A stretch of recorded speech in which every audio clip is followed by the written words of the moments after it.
여호와께서 사무엘에게 이르시되 내가 이미 사울을 버려 이스라엘 왕이 되지 못하게 하였거늘 내가 그를 위하여 언제까지 슬퍼하겠느냐. 너는 뿔에 기름을 채워 가지고 가라. 내가 너를 베들레헴 사람 이세게로 보내리니 이는 내가 그의 아들 중에서 한 왕을 보았느니라 하시는지라. 사무엘이 이르되 내가 어찌 갈 수 있으리이까. 사울이 들으면 나를 죽이리이다 하니 여호와께서 이르시되 너는 암송아지를 끌고 가서 말하기를 내가 여호와께 제사를 드리러 왔다 하고 이새를 제사에 청하라. 내가 내게 행할 일을 가르치리니 내가 내게 알게 하는 자에게 나를 위하여 기름을 부을지니라.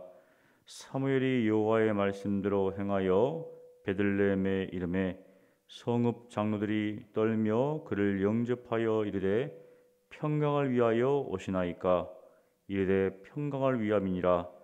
내가 여호와께 제사하러 왔으니 스스로 성결하게 하고 와서 나와 함께 제사하자 하고 이새와 그의 아들들을 성결하게 하고 제사에 청하니라.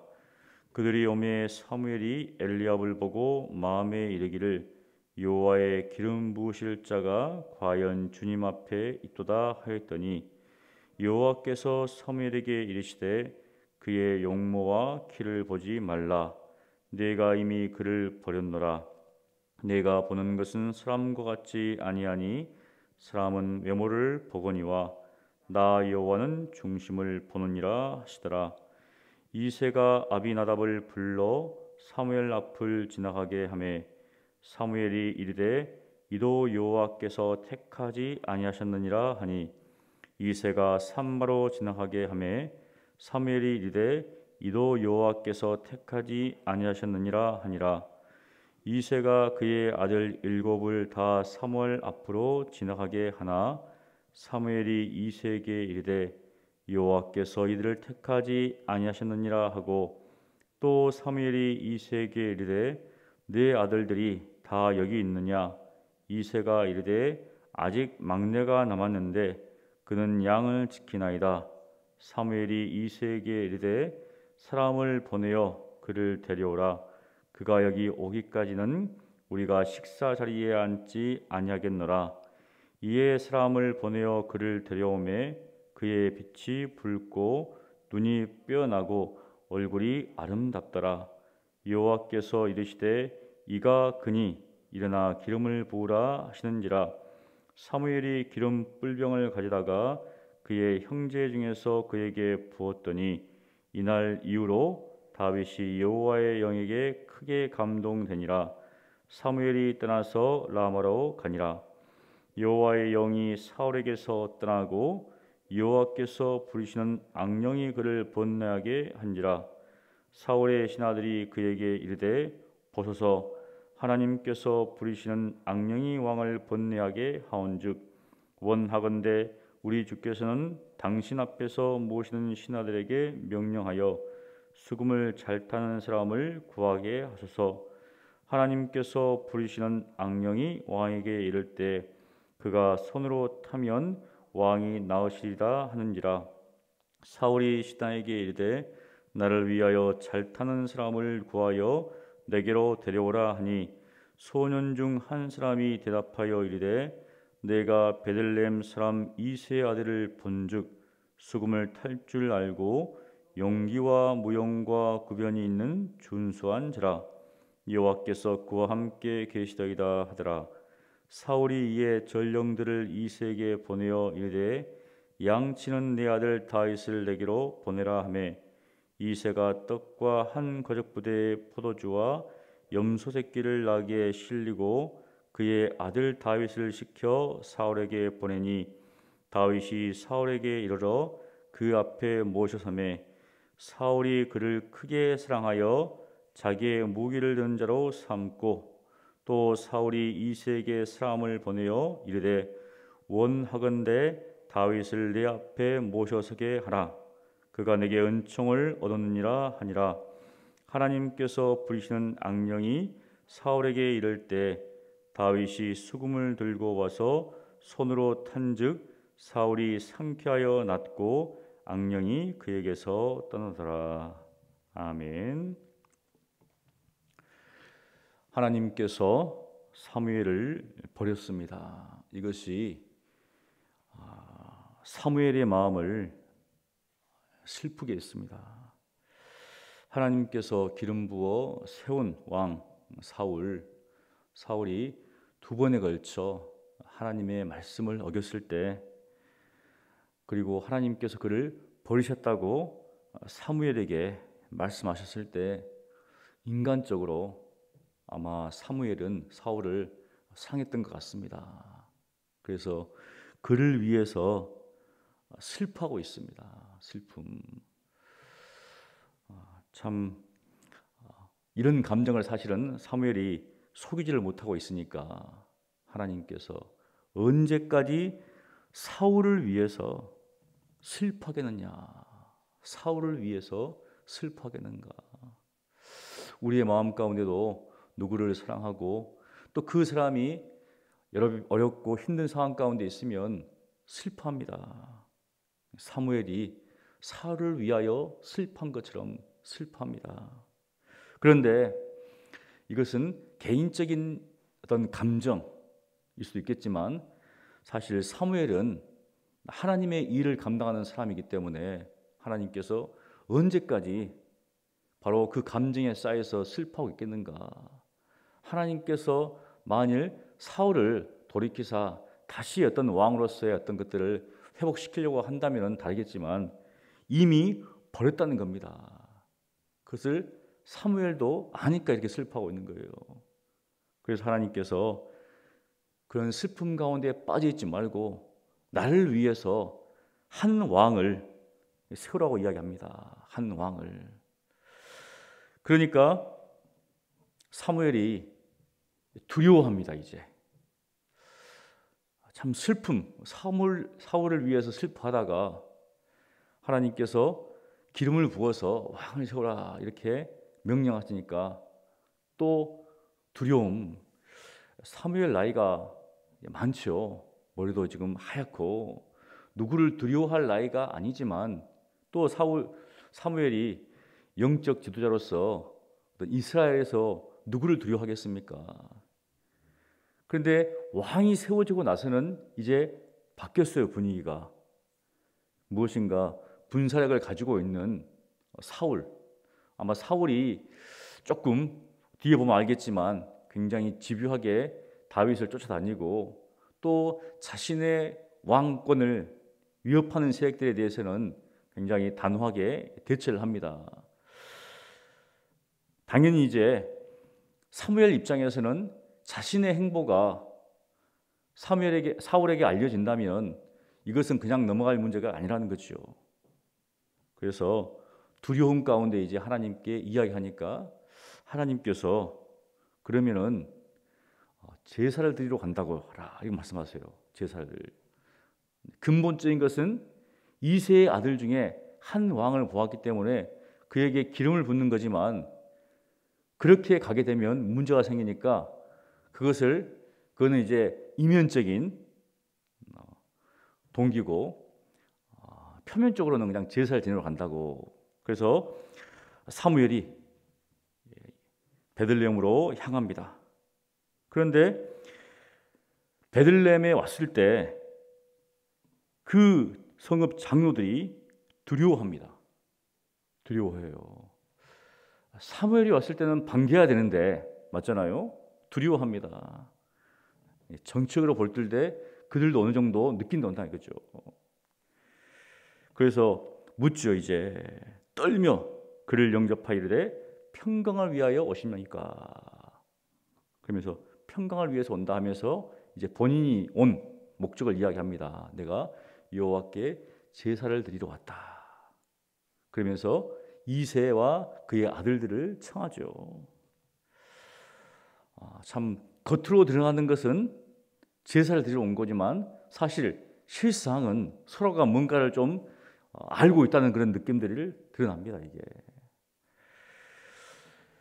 그러자 이제 사무엘이 이새의 아들들을 쭉 보다가 6절에 보면 엘리압을 봅니다. 엘리압을. 그런데 우리가 성경 읽다 보면 성경은 우리가 때로는 이제 문학적으로도 볼 수가 있어야 됩니다. 왜냐하면 16장에 보면 하나님께서 그의 아들들 중에서 한 왕을 보았어요. 근데 그 왕이 누군지는 말하지 않습니다. 그리고 이 세 아들들이 몇 명인지도 말하지 않고, 그런데 6절에 보면 사무엘이 엘리압을 딱 보았습니다. 그러면서 하는 말이 이가 하나님께서 택하신 왕이라라고 합니다. 이가 바로 여호와께서 기름 부으실 왕이다라고 이렇게 이야기를 딱 해요. 과연 주님 앞에 있도다.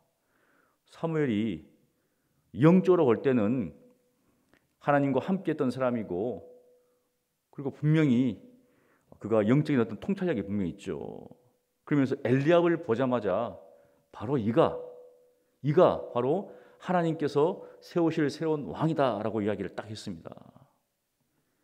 그런데 하나님께서 뭐라 하시는가? 7절 우리가 잘 아는 말씀인데요. 여호와께서 사무엘에게 이르시되 그의 용모와 키를 보지 말라 했어요. 계속 보고 있습니다. 하나님도 한 왕을 보았어요. 사무엘도 보았습니다. 근데 하나님은 보지 말라. 무엇을 보지 말라 하는가? 용모와 키를 보지 말라. 그러면서 네가 이미 그를 버렸다라는 겁니다. 버렸다. 그 사람 자체를 버린 게 아니라 왕으로서 그 사람을 버렸다는 거죠. 그러면서 내가 보는 것은 사람과 같지 아니하니. 사람은 무엇을 봅니까?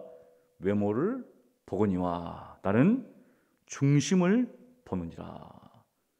여호와는 중심을 보신다. 사람은 그렇잖아요. 딱 처음 보면 외모를 보죠.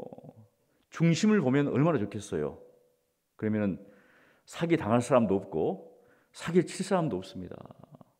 사람들은 외모를 통해서 그 사람에 대해서 호감을 갖든지 비호감을 갖든지 그렇게 나오잖아요. 근데 딱 중심을 보게 되면, 중심이라는 건 사실은 오랫동안 사귀어 보면 그 사람이 어떤 사람인지를 우리가 알 수가 있겠죠. 잠깐 또 외적인 것을 보고 겉모습만 보면은 우리가 거기에 대해서 그 사람에 대해서 잘 모를 수 있지만, 오랫동안 사귀어보고 겪어보고 만나보고 이야기해보고 경험하면 이 사람은 진국이다, 이 사람은 사기꾼이다, 이렇게 할 수 있어요. 그런데 하나님은 중심을 보시기 때문에 외모를 보는 사람과는 다르다. 그러자 이제 사무엘이 이 사람이 아니구나 해서 계속 부릅니다. 아비나답을 보고도 아니다. 산마를 보고도 아니다. 7명을 다 본 후에 아니라는 거예요. 그래서 이새에게 당신의 아들들이 이게 다냐. 그때 이제 막내 아들. 여기서 이 막내 아들은 사실은 가장 어린 자, 가장 작은 자라는 뜻입니다. 가장 어리고 가장 작다.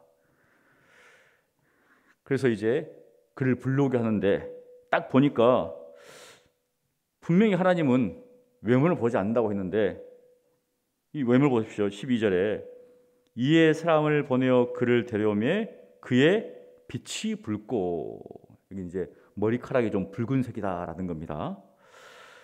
눈이 빼어나고, 눈이 빼어나는 거예요. 이게 우리가 빼어날 숫자란 말이 있잖아요. 굉장히 다른 사람들보다.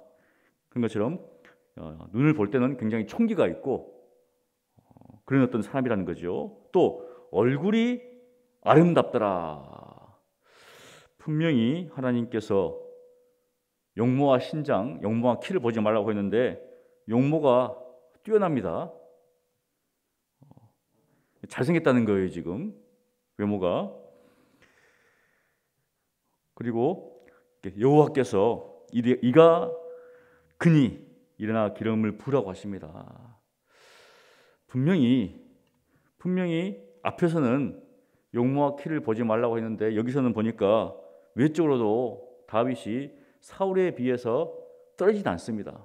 근데 뭐 차이가 하나 있어요. 키가 크다는 말은 없어요. 그러니까 지금 하나님께서 말씀하시는데 누구를 염두에 두는가? 사울은 키가 크잖아요. 다른 사람들보다 어깨 위만 크다 했어요 지금. 그러니까 우리가 성경 읽다 보면 이상하다. 왜 분명히 하나님께서는 용모를 안 본다고 했는데 다윗은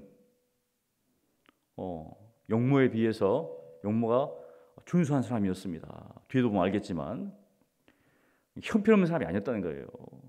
다른 점은 무엇인가? 사울과 비교했을 때 키는 크지 않았던 것 같아요. 그래서 계속 이제 사울과 사실은 비교하고 있는 겁니다. 지금 하나님께서 그렇게 봐야지. 만일 그렇지 않으면 이상하다. 이거 왜 하나님은 여기도 용모를 보시네? 라고 할 수 있는데 그런 어떤 측면에서 계속 이야기하고 있는 거예요. 하나님께서 사울을 버린 거에 대해서 아까 막내 아들 이렇게 이야기하는데 가장 작은 자, 가장 어린 자. 그래서 뭔가 어떤 신장이 작은 것을 또 의미할 수도 있습니다. 그리고 계속 하나님께서 지금 사울과 비교하면서 하나님께서 새로운 왕을 세울 것을 이야기하는데 다윗은 잘 알잖아요. 지금 사무엘상에 보면 이제 결국은 다윗이 이제 왕이 됐는데 다윗은 보잘것없는 사람이 아니다. 그 사람은 뛰어난 사람이다. 이야기를 하고 있습니다. 자, 그러면서 이제 중요한 게 있는데 13절에 기름을 부었는데 그날 이후로 다윗이 여호와의 영에게 크게 감동됐습니다. 여호와의 영에게 크게 감동했다. 사울도 여호와의 영이 임했을 때 그가 크게 분노하면서 이제 전쟁에서 승리하죠. 그래서 구약에서는 여호와의 영이 크게 감동하면 뭔가 외적으로 드러납니다. 뒤에 보면 사울이 또 여호와의 영이 임했을 때 마치 선지자처럼 예언을 하는 일들이 나잖아요. 그런데 여기 보면 크게 감동되니 이거밖에 없어요. 외적으로 뭔가 변화된 모습은 보이지 않습니다. 근데 여기서 말하고 있는 것은 이제 하나님이 그와 함께 하심을 표현하는 것이죠. 그러면서 바로 14절에 이제 여호와의 영이 사울에게서 떠납니다. 이것은 무엇인가? 하나님과 함께 했던 사울이었는데 이제 하나님께 버림을 받고 도리어 어떤 일이 하는가? 여호와께서 부르시는 악령이 그를 번뇌케 합니다. 번뇌케. 여기서 번뇌케 한다는 것은 바로 두렵고 놀란다는 거예요. 누가 그를 두렵게 하겠습니까? 두렵게 할 사람이 아무도 없어요. 왕이기 때문에. 그런데 그는 두려움에 빠집니다. 우리가 이제 조금 생각해 보면 사무엘을 통해서 하나님께서 그를 버리셨다는 것을 그가 깨달았잖아요. 이제 그러니까 두려울 수밖에 없죠. 이 땅에 그 이스라엘 백성들 중에 누군가는 바로 자기를 대신해서 왕이 될 것인데 자기를 치고 이제 왕이 될 수 있다는 거죠. 그러니까 두려울 수밖에 없습니다. 그런데 하나님께서 이제 그 부르시는 악령 표현을 하신 거죠. 하나님의 영은 떠나고 그 영은 다윗에게 임하고 이제 하나님께서 부르시는 악령이 그를 두렵게 하는.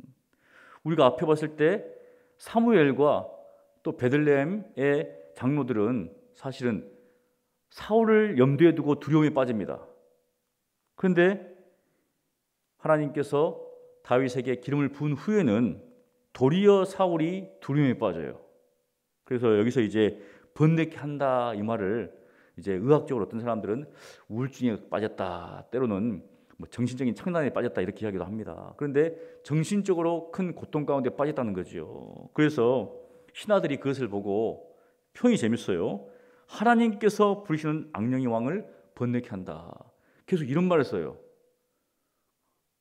아니 하나님과 함께 해야 될 왕인데 하나님께서 기름 부은 왕인데 하나님께서 부르신 악령이다. 그럼 무엇입니까? 이 정신적인 고통 이것은 하나님께로부터 왔다는 것이죠. 근데 계속 무엇인가 이것을 보는 독자들이 이 말씀을 듣는 사람들이 지금 사울은 하나님 앞에 버림받은 사람이라는 것을 계속 보여주고 있는 겁니다. 지금. 그러면서 한 가지 이제 그것에 대해서 해결책을 제시합니다. 수금을 잘 타는 사람을 구해서, 아마 요즘도 음악 치료를 하는데 그 당시에도 그렇게 정신적으로 어떤 두려움 가운데 있을 때, 번뇌하고 있을 때 이런 수금을 타는 것들이 효과가 있었던 것 같아요. 그래서 수금을 잘 타는 사람을 구하셔서, 그렇게 할 때 사울의 신하 중에 한 사람, 18절에 보면 소년 중에 한 사람이 이렇게 이야기합니다. 내가 베들레헴 사람 이새의 아들을 본즉, 또 본즉 나오죠. 본즉 이 사람이 어떤 사람인가? 수금을 탈 줄 알고, 당연히 수금을 잘 타야지 그 어떤 번뇌를 이기게 할 수 있는데, 거기서 끝난 게 아니라 용기와 무용과 구변이 있는 준수한 자라. 팔방미인이라는 거예요. 지금 굉장히 다윗을 지금 높이고 있습니다. 일개 목동인데 이 사람을 보니까 예능, 악기를 잘 다룹니다. 그리고 그것뿐만 아니라 용기가 있어요. 용기는 주로 그 당시에는 전쟁이기 때문에 전쟁, 담대하게 적들과 싸울 수 있는 그러한 용기가 있고, 뿐만 아니라 무용, 용기가 있고 실제로 싸울 수 있는 기술이 없다면 아무 의미가 없잖아요. 그런데 전쟁에 나가서 싸울 수 있는 어떤 그런 기술까지 가지고 있는 사람이다. 뿐만 아니라 구변, 말을 잘한다는 것이죠. 이 구변이라는 것은 말은 잘하면 저 사람은 야, 참 지식이 있는 사람이라 할 수 있겠잖아요.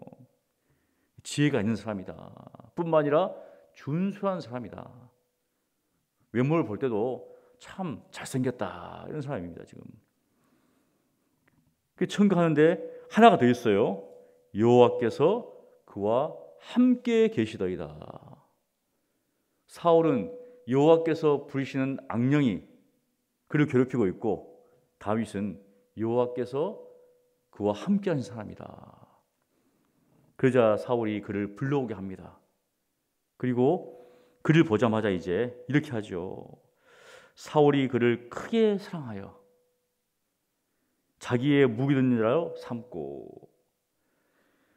사실은 다윗이 누굽니까?